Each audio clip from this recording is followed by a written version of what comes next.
Hello everyone and welcome back to another BOOKMAS video. Today we're going to be going over the books that I finished so far in December.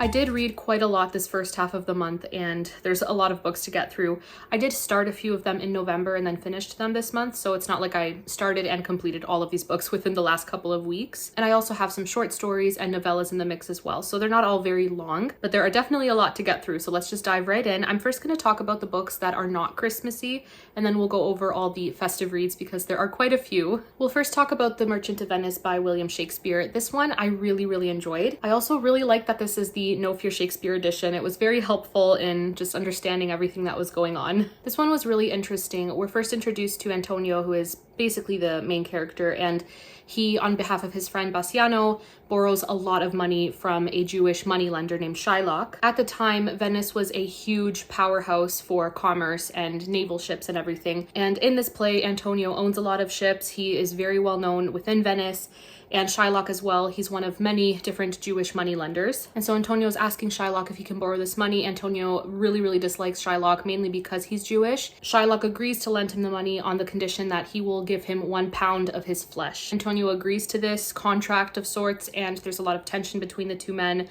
And there's also a romance subplot with Portia, who is this wealthy heiress, and many different men from around the world want to win her hand. But there's a riddle that they must, I guess, solve to be able to win her. And so these two storylines kind of go, and it's a really interesting play. I feel like there was so much I just didn't understand, though, about Venice at the time and the tension between Jews and Christians among other religions as well, because Venice was kind of this multicultural, multi-religious city, but there was definitely a lot of tension between Jews and Christians. And even the word ghetto, like the Jewish ghettos that we know from World War II, the ghettos were a thing in Venice at the time, and there's just so much that I wanted to understand. And so I actually started an online course through Harvard. It's completely free, and I would highly recommend. It's really interesting so far. I started it after I finished the play, so now I'm kind of going back and slowly making my way through the play again while doing this course. I'm not gonna rush through it. I just want to take my time, but it's really interesting, and I'll have the link for it below. But that's The Merchant of Venice. I thought it was really fascinating, and it did have some comedic elements. It is considered one of his comedies, but I feel like there's definitely a tragic element to it as well. And the way that Shakespeare portrayed both Antonio and Shylock was really interesting, and the hatred that Shylock harbors towards Christians and the hatred that many people in Venice harbored towards Jews, it's just so interestingly portrayed.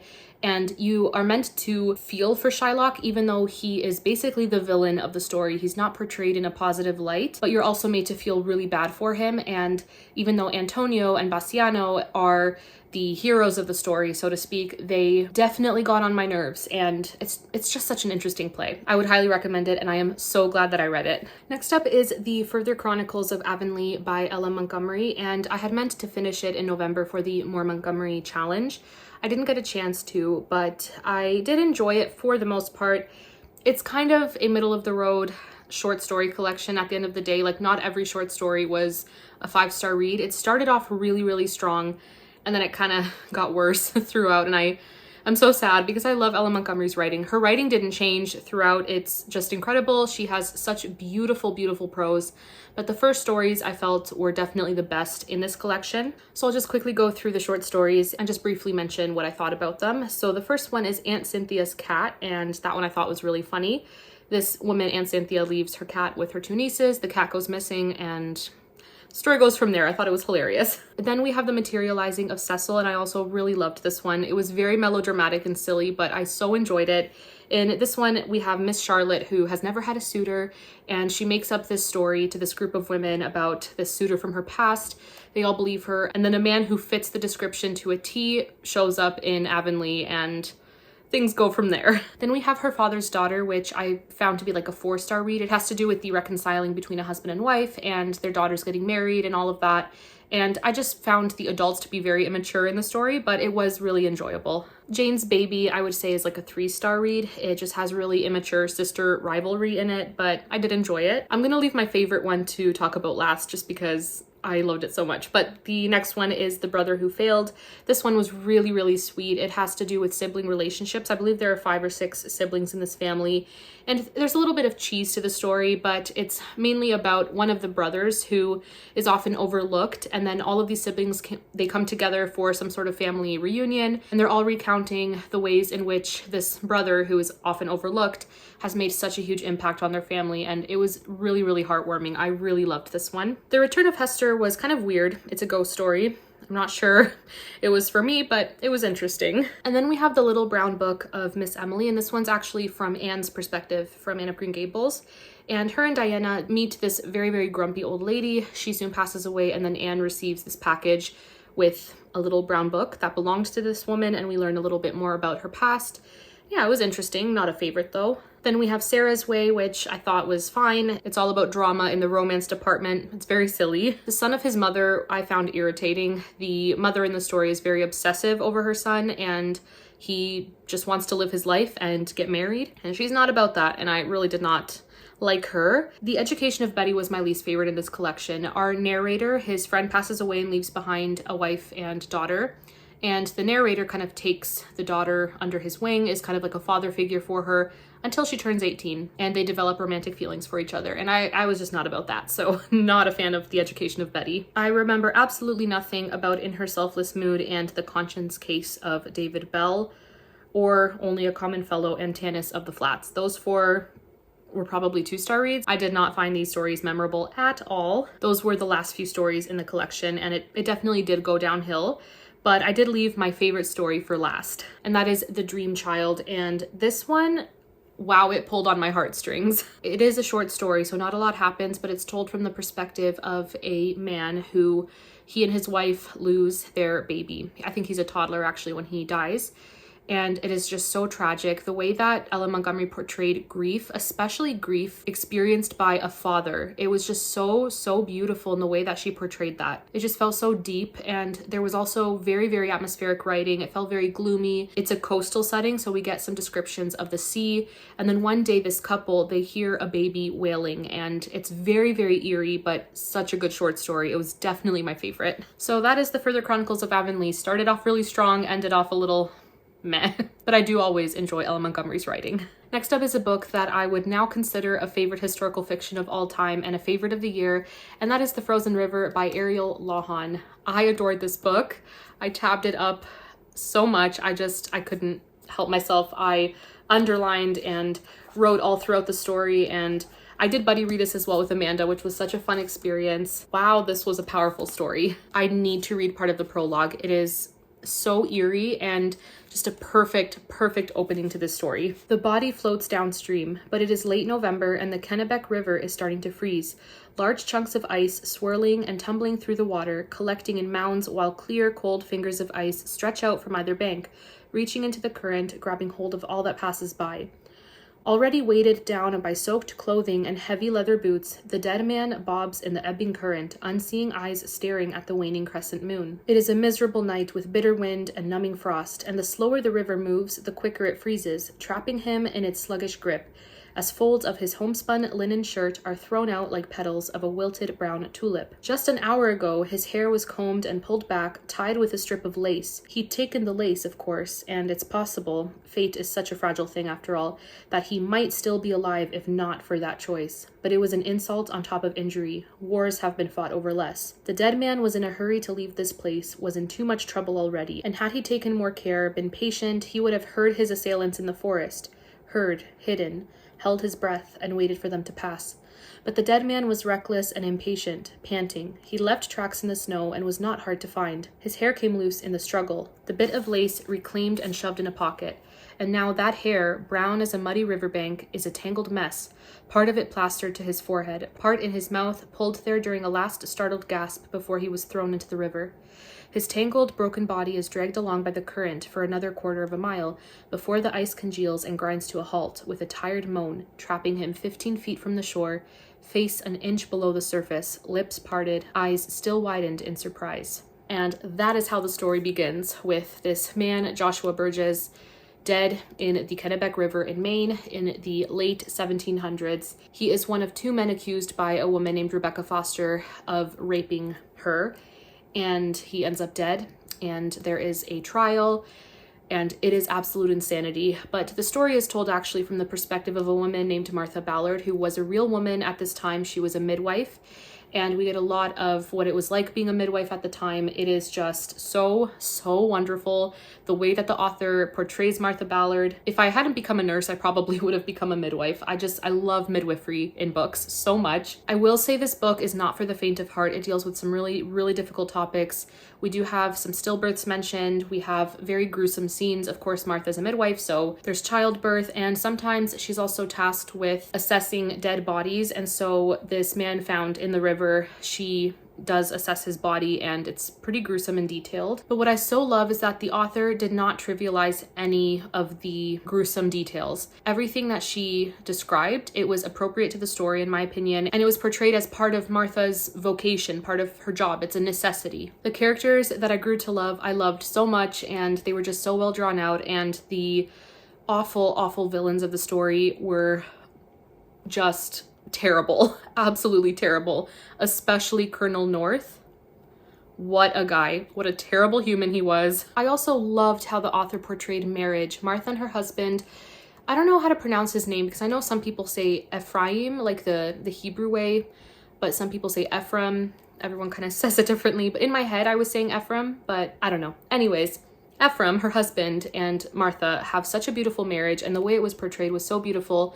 She also has many children, and the way womanhood was portrayed was refreshing as well. Obviously, at the time, many women faced different forms of injustice, and it's definitely important to talk about, but I feel like things like motherhood and being a wife, it was never portrayed as anything negative in the story. Like, oftentimes more modern stories can be a little negative about being a woman, and like being a woman is the worst thing ever. But in this book, I really appreciated how the author discussed all of that. And there is a quote actually where Martha reflects on being a mother.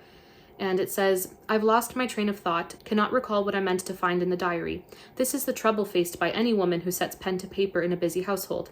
I'm never guaranteed the certainty of quiet, much less a solid length of time to chase my thoughts and bind them together. That is the luxury of men with libraries, butlers, and wives.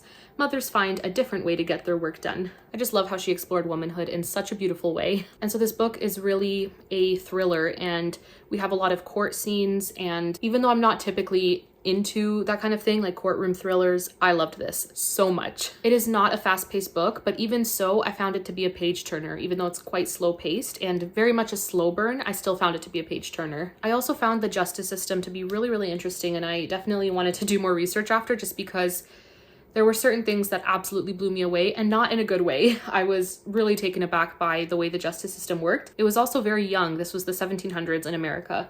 A baby justice system, and there were definitely a lot of things wrong with it, just as there still are. But I just had the best time reading this book. I loved the characters. I also loved Barnabas, who is a really interesting character. He showed a lot of courage and really believed in honor and justice, and was just a really interesting character as well. But Martha was definitely the star of the show. Such a strong woman in the absolute best way. That is The Frozen River. Adored it. 5 out of 5 stars, a new favorite of the year. I also wanted to mention I am participating in Mitzi's Christmas readathon. I think it's like an old-fashioned Christmas, and I'll have the bingo board here on the screen. And it's really fun. All the prompts have to do with an old-fashioned Christmas, and they're just so festive and cozy, and I love it so much. And I'll just quickly mention the prompts and what I have read / hope to read for the prompts, just because I haven't completed all of them yet.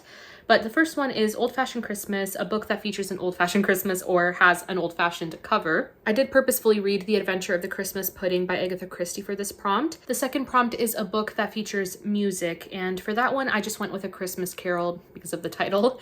I don't know if any of the books I've read actually have music featured in them. I can't remember, but if I end up reading another Christmas story that fits that prompt, I'll mention it at the end of the month, but as of now I'm just going with A Christmas Carol.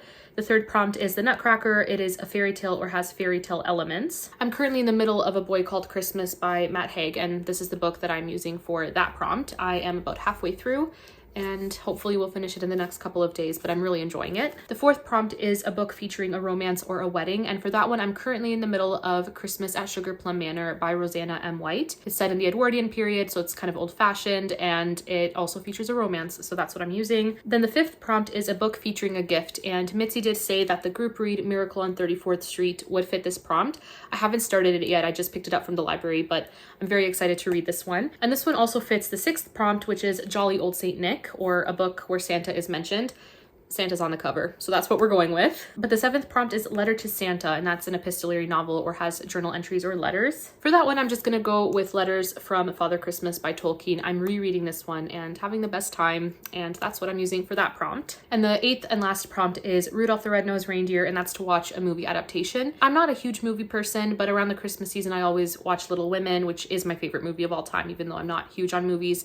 I am also rewatching It's a Wonderful Life. It's been so long since I've watched it, and I do really like that movie, so that's probably what I'm gonna count for this prompt. But that's the very vintage Christmas readathon that Mitzi's hosting, and I love it so much. It's so cozy. But we'll now go over the Christmassy books that I've read. The first one's actually a DNF. It's the only DNF so far of the month, and that is Murder at an Irish Christmas. And I actually DNF'd this one really far in. I was just over halfway through. It started off really interesting. It's set in Ireland, and it's the Christmas season, and this orchestra conductor is found murdered. I just found it really hard to keep track of everyone. There's a huge cast of characters, and this is also the sixth book in the series, I believe, and I just am not familiar with the main character, Siobhan, and her family. I just feel like I'm missing a lot of context and backstory with the characters, and I just should probably read the first book in the series first, but I'm just not sure it's the series for me. The writing was fine.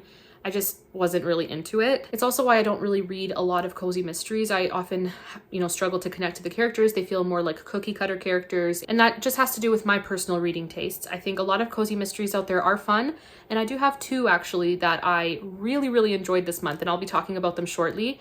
And I have other favorites like Apple Cider Slaying, and it's like book candy, and I'm pretty sure Anne has used that before, that kind of terminology where she's talking about books that they don't have that depth, but they're just so fun. They're book candy. But anyways, that was Murder at an Irish Christmas. Very long and rambly, but moving on to the books I actually finished this month. These are in no particular order, but the next two are the cozy mysteries I mentioned. So I did finish Twas the Night Before Christmas and Slashing Through the Snow by Jacqueline Frost. Twas the Night Before Christmas is book 2, and Slashing Through the Snow is book 3 in the Christmas Tree Farm mystery series. I read the first book, I think it's the 12 Sleighs of Christmas, a couple years ago, and I really enjoyed it, but I just never continued with the series. Twas the Night Before Christmas is definitely my favorite so far out of the series. This was so much fun. I truly could not put it down. Our main character, Holly, she just always gets involved in murders that are happening in this town, Mistletoe, Maine. Her family owns the Christmas Tree Farm. Dead bodies keep showing up either on her property or in the town of Mistletoe, and her sort of boyfriend is usually the lead investigator on the cases. He's a police officer. I will be honest, I didn't go into these really for the mysteries. I wanted to read them for the Christmas vibes, and boy did they deliver. These are some of the most Christmassy books I've ever read. The descriptions of the baked goods, the chocolate whoopie pies, cupcakes, cookies, the Christmas Tree Farm, the reindeer games that they host every year, the snow, all the festivities. It is just lush in those descriptions. I will say though, I actually really enjoyed the mystery in 'Twas the Night Before Christmas. Holly's best friend is actually accused of murder because her fingerprints are found on a murder weapon, and the victim was someone that she did not get along with, and she's definitely the main suspect, and it was just so fun. I loved 'Twas the Night Before Christmas, and then Slashing Through the Snow I literally just finished today. I still very much enjoyed it. It was still very cozy and festive. I just didn't care for the mystery as much. We have this older woman named Cookie, and she is a family friend of Holly and her parents, and she is basically the main suspect in this mystery, where this woman who's like a hotel critic and not a very nice one ends up murdered, and she was staying at the inn that Holly runs and is found dead, and Cookie is thought to be the guilty culprit. So these are so fun. These are perfect for this time of year. I'm so glad that I read them and would recommend, even though I'm not huge on cozy mysteries, these ones are so fun. So next up is The Adventure of the Christmas Pudding by Agatha Christie, and this is a Poirot short story. It's a very quick read. You can easily read it in one sitting, and I really enjoyed this one. In this one, Poirot is asked to investigate a missing ruby, and it's owned by this foreign prince. It is a prince of a country that doesn't exist. It's like a fictional Eastern country. and he's asked to investigate, but to do this, he has to go to this English country house to spend Christmas there, but quietly investigate the theft while there, celebrating Christmas and doing all the English Christmas things, and it is very, very cozy. I really enjoyed it. I also read Old Christmas by Washington Irving, and it is a collection of a few different Christmas stories from, I believe, his sketchbook, and the sketchbook I think is a collection of short stories, essays, that kind of thing. It includes The Legend of Sleepy Hollow, which is very well known. I know Mitzi also read these short stories, and she was saying that they felt more like essays than short stories, and I totally agree. They really did, and not in a boring way though. It felt like the narrator, and I believe the narrator, it's Washington Irving writing as Jeffrey Crayon, I believe. So it's like a pseudonym, and he's basically portraying himself as this character going to England and spending Christmas with his friend and his friend's family. And it's really just romanticizing these old English Christmas traditions that so many people know of. And it's very reflective. He's really reflecting on what Christmas is all about and what it means, and that time spent with family, how precious that is. The short story Christmas definitely feels the most essay-like out of the 5. But just some of the quotes here I love so much. So he says, "Of all the old festivals, however, that of Christmas awakens the strongest and most heartfelt associations.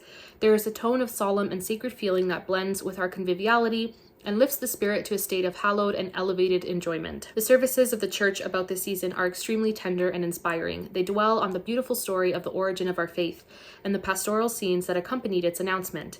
They gradually increase in fervor and pathos during the season of Advent until they break forth in full jubilee on the morning that brought peace and goodwill to men. I do not know a grander effect of music on the moral feelings than to hear the full choir and the pealing organ performing a Christmas anthem in a cathedral and filling every part of the vast pile with triumphant harmony." So that was from Christmas. And then we also have The Stagecoach. And in that one, the narrator is riding in a stagecoach to the manor that he's going to spend Christmas at. And I believe it was Bracebridge Hall. And then Christmas Eve, of course, he celebrates Christmas Eve with the family. And then we have Christmas Day with all the festivities and games and fun that happens on Christmas Day in An English Christmas. I loved the introduction to the Christmas Day chapter, or short story technically. It says, "When I awoke the next morning, it seemed as if all the events of the preceding evening had been a dream, and nothing but the identity of the ancient chamber convinced me of their reality. While I lay musing on my pillow, I heard the sound of little feet pattering outside of the door, and a whispering consultation. Presently, a choir of small voices chanted forth an old Christmas carol, the burden of which was, 'Rejoice, our Savior, he was born on Christmas Day in the morning.'" And then further on it says, "The house was surrounded with evergreens, according to the English custom, which would have given almost an appearance of summer, but the morning was extremely frosty. The light vapor of the preceding evening had been precipitated by the cold and covered all the trees and every blade of grass with its fine crystallizations. The rays of a bright morning sun had a dazzling effect among the glittering foliage. A robin, perched upon the top of a mountain ash that hung its clusters of red berries just before my window, was basking himself in the sunshine and piping a few querulous notes." And then the final short story is Christmas Dinner, and I also love how the food was described and the setup of the dining room, and it says, "The dinner was served up in the great hall where the squire always held his Christmas banquet. A blazing, crackling fire of logs had been heaped on to warm the spacious apartment, and the flame went sparkling and wreathing up the wide-mouthed chimney." There are also such sweet illustrations in the story as well, and I'll share some here, and it just was such a sweet collection. If you're an Anglophile and you love Christmas, it's a really, really great one to read. I also read Spectacular by Stephanie Garber. This is a Christmas Caraval holiday novella, and this was very odd. I do love the Caraval series. I have a special love for it. It is one of the first YA fantasy series I ever read, and I love it. And I love Stephanie Garber's writing, and even though it's only been a few years since I first read the series, I still feel what I would say is nostalgia, or something very similar to nostalgia when I think about Caraval. And I wanted to read this because it's a holiday story and it's in the Caraval series. And I will say I don't regret reading it. I think it's pretty middle of the road. If I didn't love the Caraval world and the characters, this is probably like a 2-star story. I will say that. Basically, we have Donatella and Scarlet, the two sisters. This story is more about Tella, and she's trying to find the perfect Christmas gift for Legend, and Legend is just a grump and doesn't like Christmas, or what they call is the Great Holiday. They don't say Christmas in the story, it's a Great Holiday, and the story opens up on Great Holiday Eve. And so yeah, Tella's trying to find a Christmas present for Legend, and really weird things start happening. There's a scene that made me a little uncomfortable, but it has to do with a wish that Tella made, and it's just weird. It's weird, but at the same time, it is a little cute. And what really, really brought this reading experience up a lot was how beautiful this book is, the illustrations, and I'm definitely going to show you some. So first of all, the dust jacket is beautiful. That is absolutely stunning. But not only the beauty of the book, because I mean, that is gorgeous, and the end papers are beautiful, absolutely beautiful. Just inside there. But anyways, beautiful like, come on. I'm sorry, I have to show as many as I can because this book is a work of art, and the illustrator is Rosie Fowwinkle, and she is talented. But here is the map, which I love a good map in fantasy. There is Tella just wandering the streets.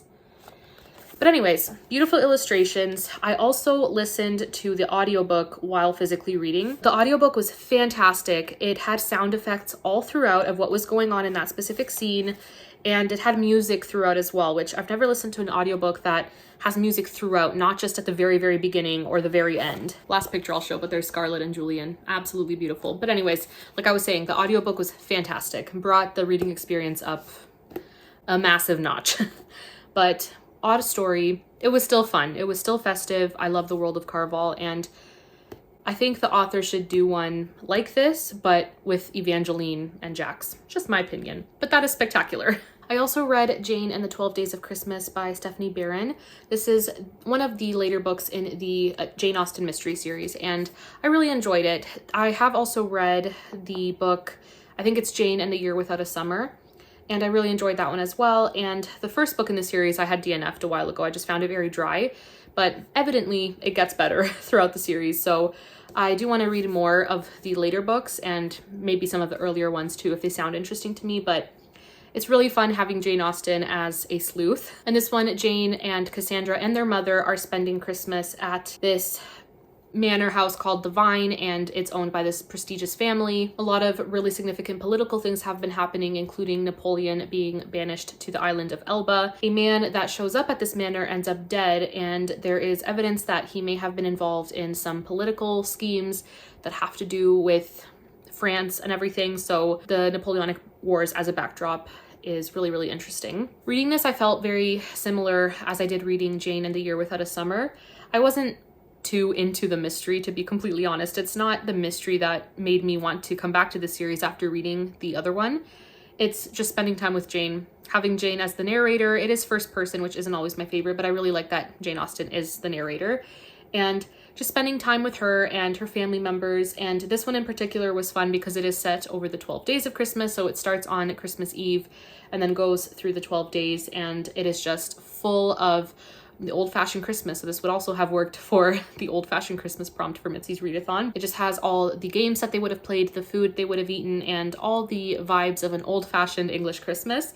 And that's what made this book so enjoyable for me, much more than the mystery. Next up is a book I absolutely adored, and I cannot believe it is not more well-known and that there are no physical copies currently in print. It absolutely blows my mind. This book needs to be put in print, and it needs to be just as hyped as A Christmas Carol, in my opinion, and that is The Christmas Hirelings by Mary Elizabeth Braddon. And I need to say thank you to Kate Howe for talking about this book, because if it wasn't for you, it may not have been on my radar, and I adored it. 5 stars. We have our main character, Sir John Penlyon. He's planning on spending Christmas with just his niece and his friend Danby in his massive ancestral home. But Danby thinks that they need to liven things up.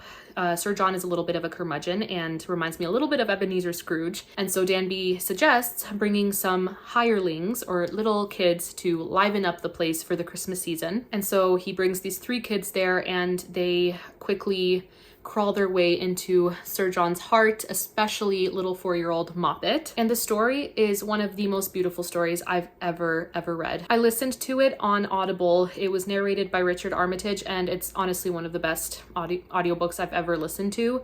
And I physically read alongside the audiobook, so I was physically reading on Kindle while listening. The Kindle edition of the book, though, has a lot of spelling errors and things like that, so would highly recommend, if you're able to just listen to audiobooks without needing to read physically, I highly recommend the audiobook. It was phenomenal. Sir John just captured my heart. Moppet captured my heart. And Sir John in particular, even though he's a curmudgeon and a grump and not the nicest of people, he truly does have a heart of gold, but the story is just so good. It's so, so good. It is a classic. And I love part of the description of the story on Audible. It says, listeners who smile ironically at the antiquated juxtaposition of the Christmas Hirelings might be surprised by the contemporary feel of a blended family, income inequality, and the power of togetherness to heal past sorrows. Richard Armitage's stellar voice makes each scene as rich as plum pudding dotted with the raisins of tradition, in brackets, party favors, carols, and more. And the entire performance feels like a trip to bygone England, and I could not agree more. This book was fantastic. It's like a novella-length story, and it's just perfection. I adored it, and I think anyone who loves classics and Christmas stories in the Victorian period, please read this book. It is fantastic. And the last book that I want to talk about that was a reread for me, and it is just absolutely incredible. That is A Christmas Carol by Charles Dickens. One of the most amazing books ever written. It's incredible. I love it so much. Scrooge's character development is perfection. Everything about the story is perfection. And I adored this specific edition. The illustrations were absolutely beautiful and just fit the feel of the story so perfectly. There are some full page illustrations just like this one. I loved the color scheme. The illustrator did an incredible job of portraying the three ghosts in particular. Here is the Ghost of Christmas Present, and just so eerie, but so well illustrated. I just adored all the illustrations so much. And here's an illustration of the Cratchits with their Christmas feast. And it's just so precious. I love the Cratchits. I love Bob Cratchit. I love Tiny Tim. I love them all so much. And there's just something so poignant about the way that the ghost of Christmas past, present, and future work in Scrooge's life and open his eyes, and it's perfection.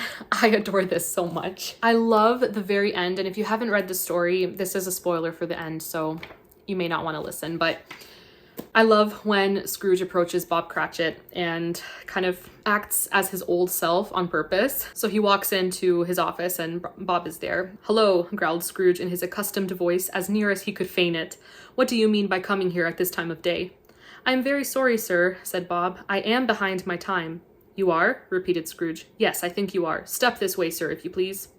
"It's only once a year, sir," pleaded Bob, appearing from the tank. "It shall not be repeated. I was making rather merry yesterday, sir." "Now I'll tell you what, my friend," said Scrooge. "I'm not going to stand this sort of thing any longer, and therefore," he continued, leaping from his stool and giving Bob such a dig in the waistcoat that he staggered back into the tank again, "and therefore I am about to raise your salary." Bob trembled and got a little nearer to the ruler. He had a momentary idea of knocking Scrooge down with it, holding him and calling to the people in the court for help and a straight waistcoat. "A Merry Christmas, Bob," said Scrooge, with an earnestness that could not be mistaken, as he clapped him on the back. "A merrier Christmas, Bob, my good fellow, than I have given you for many a year. I'll raise your salary and endeavour to assist your struggling family, and we will discuss your affairs this very afternoon over a Christmas bowl of smoking bishop, Bob. Make up the fires and buy another coal scuttle before you dot another I, Bob Cratchit." It was, I just love that scene so much. I love this book so much. It's perfection. It just gets me in the feels and I adore it. So that is A Christmas Carol. That is the last book I wanted to talk about. And before I end off the video, I just want to quickly mention the books I'm currently in the middle of, and then a special little giveaway that's happening. So I already mentioned I'm currently reading A Boy Called Christmas and I'm so enjoying it. It is so fun. And I'll definitely talk more about this when I'm finished. I did mention I'm also rereading Letters from Father Christmas by Tolkien and I'm loving my time in this again. And then there's Christmas at Sugar Plum Manor by Rosanna M. White. It's kind of inspired by the Nutcracker and I'm really enjoying that. And then I'm also reading Christmas at Thompson Hall and Other Stories by Anthony Trollope. I don't know if I'll read the other stories in this collection this Christmas, but I'm definitely gonna finish Christmas at Thompson Hall. I'm about halfway through and it's really funny so far. So that's another one. And then I do plan on starting Miracle on 34th Street very soon. So a lot of books so far this month. The reason really that I've had this time is because I did have some time off of work at the beginning of the month and I've had so many BOOKMAS videos coming out, but a lot of them were also pre-filmed in November, end of November, early December as well. And I'm just so grateful for the time because this is not usual for December for me. Most Decembers, I cannot read this much. So I'm really grateful.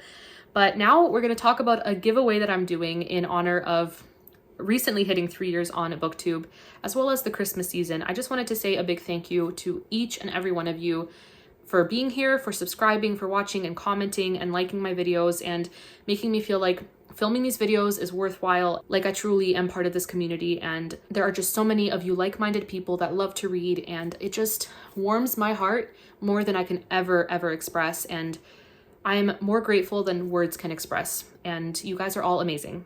Thank you so much for being here. And because I recently hit 3 years on BookTube and wasn't able to do any kind of anniversary tag or Q&A or giveaway or anything like that at the end of November, because that's when I hit the 3-year mark, I'm doing it now. It is Christmas time.